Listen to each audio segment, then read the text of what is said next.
बिस्मिल्लाहिर्रहमानिर्रहीम। अस्सलाम वालेकुम। मैं हारून मलिक, CEO कॉर्वेट। हमारे आज के लेक्चर का टॉपिक SD-WAN है। आने वाले दिनों के अंदर हम इसी तरह के टेक्नोलॉजी से रिलेटेड टॉपिक्स उनकी डिस्कशन जारी रखेंगे। इसके अलावा हमारे प्लान का हिस्सा है कि हम आने वाले दिनों में टेक्नोलॉजी के डिफरेंट कंपैरिजन्स उनको भी डिस्कस करें और इस सिलसिले में हम मार्केट के डिफरेंट एक्सपर्ट्स उनको भी इस पूरे प्रोसेस में एंगेज करेंगे। तो आप चलते हैं अपने लैपटॉप की स्क्रीन पर। जी, जैसा कि आपको बताया था कि हमारा आज का जो टॉपिक है वो SD-WAN का है और हम इसको डिस्कस करेंगे SD-WAN के अंदर SD-WAN के कंपोनेंट्स और उसका आर्किटेक्चर। तो स्टार्ट करते हैं SD-WAN के कौन कौन से कंपोनेंट्स हैं और उसका आर्किटेक्चर क्या है। इसी SD-WAN के टॉपिक के अंदर मज़ीद इसकी डिटेल, उसके ऊपर डिफरेंट हम और मज़ीद वीडियोस बनाकर वो भी इंशाल्लाह आने वाले दिनों में अपलोड करेंगे। और जैसा कि इंट्रो के अंदर आपको बताया था कि हम आने वाले दिनों के अंदर बाकायदा टेक कंपैरिजन के नाम से एक सीरीज़ भी कंडक्ट करेंगे जिसके अंदर हम माइक्रोसॉफ्ट और गूगल के क्लाउड, उनका कंपैरिजन, जैसे आपके वेंडर्स हैं सिस्को और हवावे, उनका कंपैरिजन और किस मार्केट के अंदर कौन सी टेक्नोलॉजी इन है उसके कंपैरिजन के ऊपर स्टडी भी आने वाले दिनों में करेंगे। तो स्टार्ट करते हैं जी। SD-WAN के कंपोनेंट्स कौन से हैं और उसका आर्किटेक्चर क्या है। ये कुछ सिंबल्स और आइकॉन्स हैं जो SD-WAN के इस टॉपिक के अंदर यूज़ होंगे, जैसा कि आपको नज़र आ रहा है। एक इसका सिंबल है vManage का, एक vSmart का, vBond का, और इसी तरह SD-WAN के जो VH के राउटर हैं उसका सिंबल नज़र आ रहा है और ये राउटर का, सादे राउटर का सिंबल आपको नज़र आ रहा होगा। हमारे ये 5 सिंबल्स हैं जो SD-WAN की टेक्नोलॉजी के अंदर हम यूज़ करेंगे और आने वाली जो डायग्राम्स हैं उनके अंदर आपको यही सिंबल्स देखने को भी मिलेंगे। तो स्टार्ट करते हैं इससे। सबसे पहले हम ये डिस्कस करते हैं कि SD-WAN की ज़रूरत क्यों पेश आई। जो हमारे लेगेसी नेटवर्क्स थे उनमें क्या क्या कमी थी जिसकी वजह से आपको SD-WAN की ज़रूरत फील हुई। तो उसमें सबसे पहला जो लेगेसी नेटवर्क है उसमें जो कॉस्ट का फैक्टर था वो बड़ा डोमिनेंट फैक्टर था, क्योंकि अगर आपके पास, जैसा कि बैंक्स के अंदर नंबर ऑफ़ ब्रांचेस, वो अगर आज 50 हैं किसी बैंक के अंदर और आने वाले दिनों के अंदर वही ब्रांचें एक्सीड करके 5000 या 6000 ब्रांचें हो जाती हैं और हर ब्रांच के अंदर आपको राउटर्स और स्विचेस न सिर्फ लगाने पड़ते हैं बल्कि उनकी कॉन्फ़िगरेशंस करनी पड़ती हैं। तो ये एक बड़ा एक्सपेंसिव सोल्यूशन माना जाता है। इसके अलावा हर राउटर के ऊपर या हर डिवाइस के ऊपर कहा जाता है कि 2 प्लेटफॉर्म्स होते हैं। एक प्लेटफॉर्म जो है वो इसका इनफैक्ट इसको आप कहते हैं प्लेन। तो एक प्लेन आपका होता है डेटा प्लेन और दूसरा होता है कंट्रोल प्लेन। सो अगर आप 5 से 6000 डिवाइसेस के ऊपर ये दोनों प्लेन्स दें जिसमें डेटा प्लेन भी है और कंट्रोल प्लेन भी है तो वो ओवरऑल आपकी कॉस्ट को बहुत इंक्रीज़ कर देता है। और इसके अलावा ये जो आपका एक 6000 डिवाइसेस को मुख्तलिफ ब्रांचेस के ऊपर लगाना और उसको मैनेज करना एक बड़ा कॉम्प्लेक्स किस्म का सोल्यूशन है। सो SD-WAN के अंदर इसका सोल्यूशन ये दिया गया कि उन्होंने जो आपका इसका कंट्रोल प्लेन है उसको 6000 डिवाइसेस से निकाल कर समझ लें ऊपर ले गए और अब जो आपकी 6000 डिवाइसेस हैं, जो राउटर्स वगैरह हैं, उसके अंदर सिर्फ और सिर्फ डेटा प्लेन बचा। जो कंट्रोल प्लेन है अब वो हर डिवाइस के अंदर नहीं है। इसका मतलब है कि अगर आप कंट्रोल प्लेन को उठाकर ऊपर ले गए तो आपकी जो कॉस्ट है डिवाइसेस की वो बड़ी नीचे आ जाएगी। इसके लिए मैं आपके साथ एक स्लाइड शेयर करता हूँ जो कि आपको आइडिया देगी कि इस वक्त जो डिवाइसेस हैं, ट्रेडिशनल डिवाइसेस, उसमें ये अगर आपके पास एक अदद राउटर है तो आपको ये नज़र आ रहा होगा कि ये उसका कंट्रोल प्लेन उसी राउटर पर है और बिल्कुल उसी तरह उसका जो डेटा प्लेन है वो भी उसी राउटर में है। सो अगर आपके पास 6000 ब्रांचेस हों जहाँ पर एक एक 2 राउटर्स या डिवाइसेस लगी हैं तो आपका सोल्यूशन जो है वो आप सोच सकते हैं कि कितना एक्सपेंसिव होगा। लेकिन अगर आप इन 6000 ब्रांचों से ये वाला प्लेन, कंट्रोल प्लेन उठाकर ऊपर ले जाएं सेंट्रल लोकेशन पर, और अब 6000 ब्रांचेस के ऊपर कंट्रोल प्लेन नहीं है, सिर्फ और सिर्फ कौन सा प्लेन बचा, आपका डेटा प्लेन, तो ये जो बॉक्स है इसकी कॉस्ट, वो मेन कॉस्ट आपके कंट्रोल प्लेन की होती है। तो तो अब आपने इन 6000 कंट्रोल प्लेन की बजाय सिर्फ एक कंट्रोल प्लेन कर लिया है और आपका जो डेटा प्लेन है वो सिर्फ बाकी इन डिवाइसेस में बचेगा, तो आपकी जो प्राइस है वो ड्रामेटिकली नीचे आ जाएगी। तो ये एक ब्रिलियंट डायग्राम है इस SD-WAN के इंफ्रास्ट्रक्चर को समझने के लिए। हम यहाँ पर SD-WAN की और लेगेसी नेटवर्क का जो कंपैरिजन है उसके लिए एक डायग्राम है, वो आपके साथ डिस्कस करते हैं।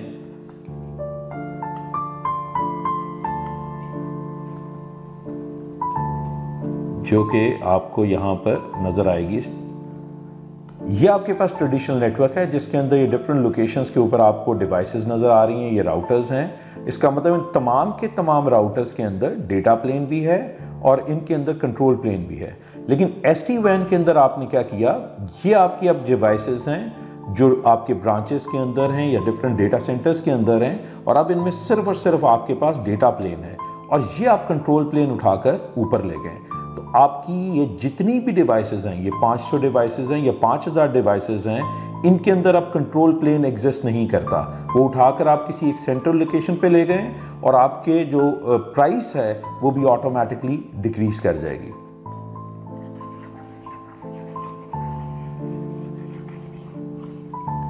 हम इसके बाद इसके मज़ीद जो एडवांटेजेस हैं, बल्कि इनफैक्ट आपको ये नज़र आ रहा होगा, एक दफ़ा फिर वही चीज़ डिस्कस की गई है कि ये आपके पास बॉक्स है और ये आपको नज़र आ रहा है कि ये उसका डेटा प्लेन है, और आपने क्या किया, कंट्रोल प्लेन को उठाकर ऊपर ले आए।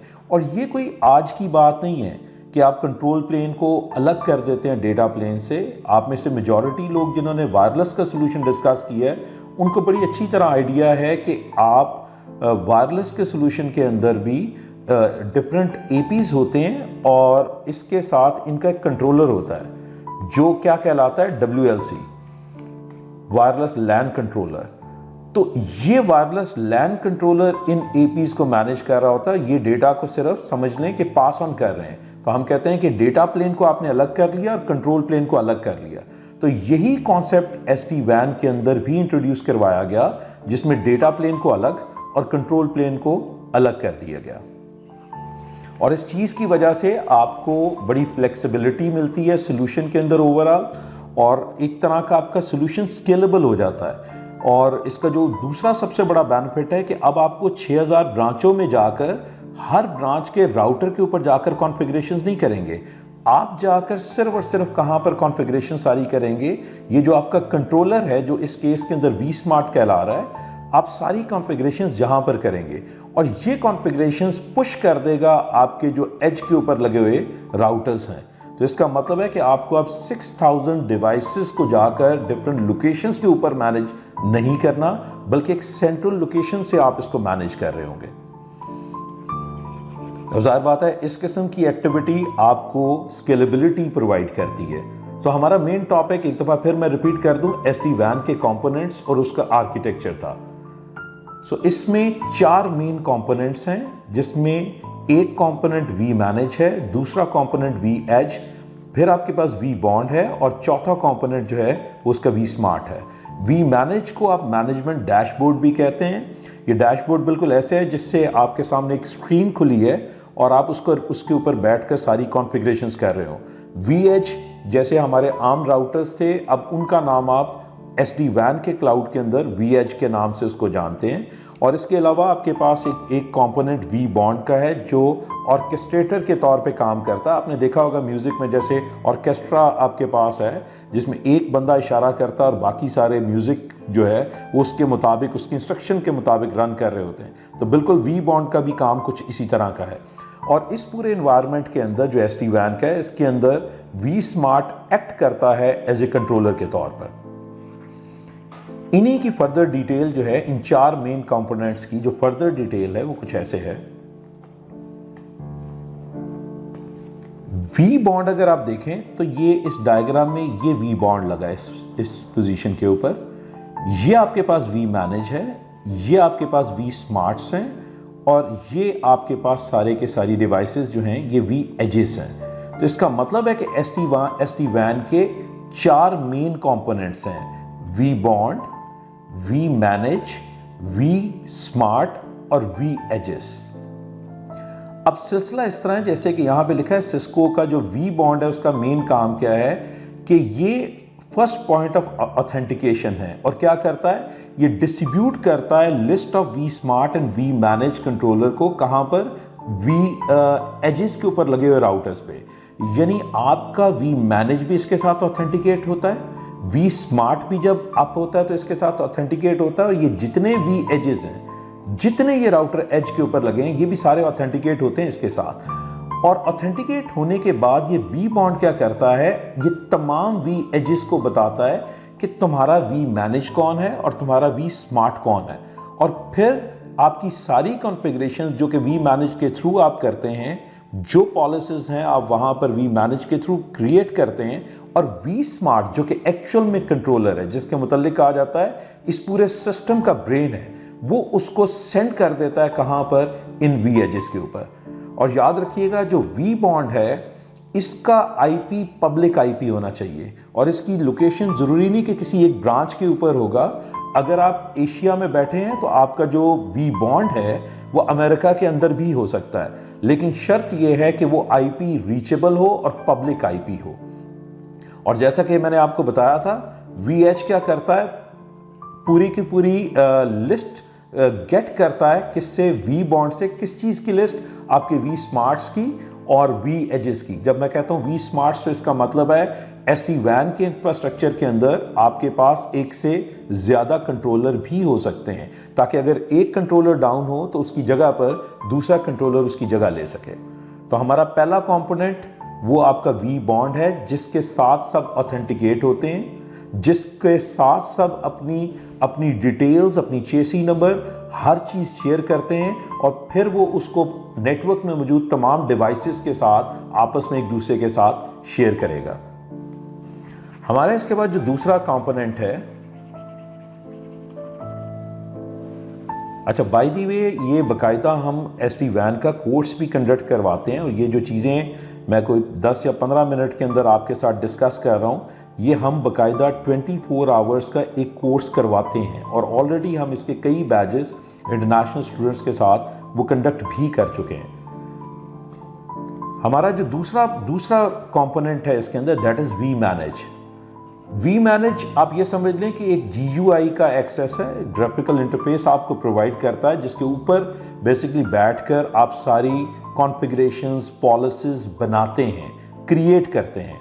आप यहाँ पर बैठ के सारी ट्रबल शूटिंग करते हैं, आप यहाँ पर बैठ कर सारी मॉनिटरिंग करते हैं, आप यहाँ पर बैठ के सारे स्टेटिस्टिक्स जो हैं उनको देखते हैं। तो मैं आपके साथ यहाँ पर इसका जो ग्राफिकल इंटरफेस है वो भी शेयर कर लेता हूँ। ये आपको नज़र आ रहा होगा इस वक्त कि ये वी मैनेज का ये डैशबोर्ड है, जिसके अंदर आपको ये वी स्मार्ट कितने हैं, वी एजेस कितने हैं, वी बॉन्ड कितने हैं, वी मैनेज कितने हैं, कितनी डिवाइसेस अप हैं, कितनी डाउन हैं, और इसका सारा हेल्थ का सिस्टम, कितनी डिवाइसेस कब रीबूट हुई, उनके इंटरफेसेस कौन से हैं, उनकी कैपेसिटी क्या है, वो पूरी डिटेल आपको यहाँ पर नज़र आती है। तो it is actually a dashboard. VManage जो है वो क्या है, डैशबोर्ड है, जहाँ से आप डिवाइसेस को उनकी पूरी डिटेल्स, उनके स्टैटिस्टिक्स उनको देख रहे होते हैं। और इसी तरह अगर आप डिवाइसेस पर क्लिक करें इसमें तो आपको नज़र आएगा ये पूरी डिवाइसेस की एक लिस्ट है। वंस अगेन हम वी मैनेज पे हैं और उसके मॉनिटर के टैब के ऊपर हैं। ये आपको नज़र आएगा कि ये सारे वी एजेस नज़र आ रहे हैं, वी बॉन्ड नज़र आ रहे हैं, वी स्मार्ट नज़र आ रहे हैं। अगर आपके पास वी स्मार्ट आपके नेटवर्क पर एक से ज़्यादा होते तो आपको वो नज़र आते। हमारे केस में यहाँ पर एक था तो वो आप उसको यहाँ पर वी मैनेज के थ्रू देख सकते हैं। तो ये वी मैनेज का एक मेन काम आपको ग्राफिकली डिवाइसेस का एक्सेस प्रोवाइड करना है। और ज़हन में रखिएगा ये पूरी एक समुंदर है। अगर आप इसको सिर्फ एक्सप्लोर करना शुरू कर दें तो कई घंटे वी मैनेज के डैशबोर्ड के ऊपर हमें लगें। और हम अपने एक दफ़ा फिर, जैसा कि मैंने आपको बताया, हम अपने कोर्स के अंदर इसको बड़ा डिटेल के साथ डिस्कस भी करते हैं। ये टॉपिक सिर्फ एसटी वैन के कंपोनेंट्स को डिस्कस करने का एक ज़रिया समझ लें। इसके बाद हमारा जो तीसरा कंपोनेंट है वो वी स्मार्ट है। ये वी स्मार्ट जैसा कि लिखा है कि it's the brain of the entire system. ये आपके पूरे सिस्टम का ब्रेन है, मास्टर माइंड है। ये समझने कि ये कंट्रोलर है। आप जितनी भी पॉलिसीज़ बनाते हैं, जितनी भी आप सिक्योरिटी लगाते हैं, आप कोई भी डेटा प्लेन के लिए कीज़ बनाते हैं जो कि वी एजेस के ऊपर आपने सेंड करनी है, वो सारे का सारा काम आपका वी स्मार्ट से होगा।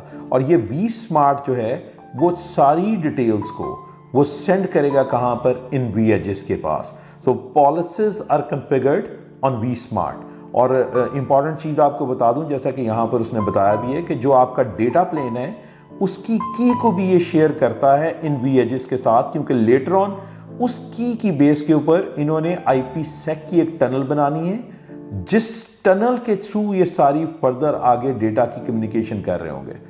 तो ये बाय दी वे एक्ट करता है एज ए राउट रिफ्लेक्टर के तौर पे। अगर आप में से किसी ने BGP पढ़ा हो तो उसको आइडिया होगा कि राउट रिफ्लेक्टर किस तरीके के साथ काम करते हैं। और हमारा जो आखिरी कंपोनेंट है इसी SD-WAN के सिस्टम के अंदर, वो वी एजेस हैं और ये आपके वैन की एज के ऊपर लगे हुए राउटर्स हैं। याद रखिएगा, मैं एक अहम पॉइंट बताता हुआ चलता हूं। SD-WAN इवॉल्व हुआ है SDN से, सॉफ्टवेयर डिफाइंड नेटवर्क। और नेटवर्क की दो टाइप्स होती हैं, एक वैन और दूसरी लैन। सो इसी वैन से वर्ड निकला है SD-WAN, यानी सॉफ्टवेयर डिफाइंड वैन। और जो दूसरे इसकी ट्री पे नाम बनना चाहिए दैट इज SD-LAN, लेकिन उसको SD-LAN नहीं कहा जाता, उसको SDA कहा जाता है, SD एक्सेस। और इंशाल्लाह आने वाले दिनों के अंदर हम उसकी भी वीडियो आपके साथ शेयर करेंगे, और जिसके अंदर हम SD एक्सेस को कि उसके कौन से कंपोनेंट्स हैं और उसका क्या आर्किटेक्ट है उसको भी शेयर करेंगे। ये SD-WAN का पूरा इंफ्रास्ट्रक्चर अगर आप देखें तो वो यहाँ पर आके ख़त्म हो जाता है।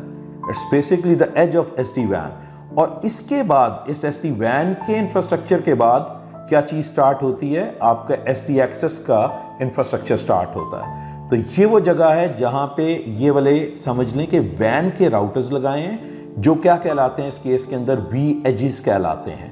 तो 4 मेन कंपोनेंट्स हैं SD-WAN के। नंबर 1 आपका vBond है, नंबर 2 vManage है, नंबर 3 vSmart है, और चौथे नंबर के ऊपर आपके नेटवर्क पर एजेस पे लगे हुए राउटर्स हैं जो सिस्को की वी एजेस कहलाती हैं। तो 4 मेन कंपोनेंट्स वो हमने यहाँ पर सिर्फ देखे हैं, अभी उनकी डिटेल हमने कहीं पर डिस्कस नहीं की। सो आने वाले दिनों में हर कंपोनेंट की जो डिटेल है उसको हम इंडिविजुअली डिस्कस भी करेंगे।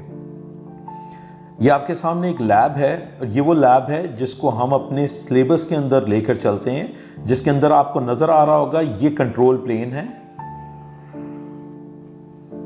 ये इस लैब के ऊपर हमारा पूरा SD-WAN का कोर्स चलता है। और अब आप जैसा कि जानते हैं CCI की लैब के अंदर भी SD-WAN जो है उसका एक इंटीग्रल पार्ट है। तो आप यहाँ पर अगर देखें तो आपको बाकायदा डिफरेंट जो कंपोनेंट्स मैंने बताए थे, जिसके अंदर vManage, vSmart और ये सारे कंपोनेंट्स और vBond वो यहाँ पर नज़र आ रहे हैं, और इसको मैं कंट्रोल प्लेन का नाम दे रहा हूँ। और उसके बाद ये जो हैं ये हमारा डेटा सेंटर है, और ये हमारी डिफरेंट ब्रांचेस हैं। और ये जो एज के ऊपर लगे हुए कंपोनेंट्स हैं ये सारे हमारे वी एजेस कहलाते हैं। ये वी एज हो गई। और ये जो हमारा कंट्रोल प्लेन है यहाँ पे हमारे पास vManage आपको नज़र आ रहा होगा, vSmart नज़र आ रहा होगा, और उसके अलावा आपको vBond नज़र आ रहा होगा। जी, ये था हमारा आज का लेक्चर। मैं उम्मीद करता हूँ कि आपको इसमें सीखने का मौका मिला होगा। अब हमारे चैनल को सब्सक्राइब करें ताकि आने वाले वीडियो लेक्चर से आप मुस्तफ़ीद हो सकें। बहुत शुक्रिया। अल्लाह हाफ़िज़।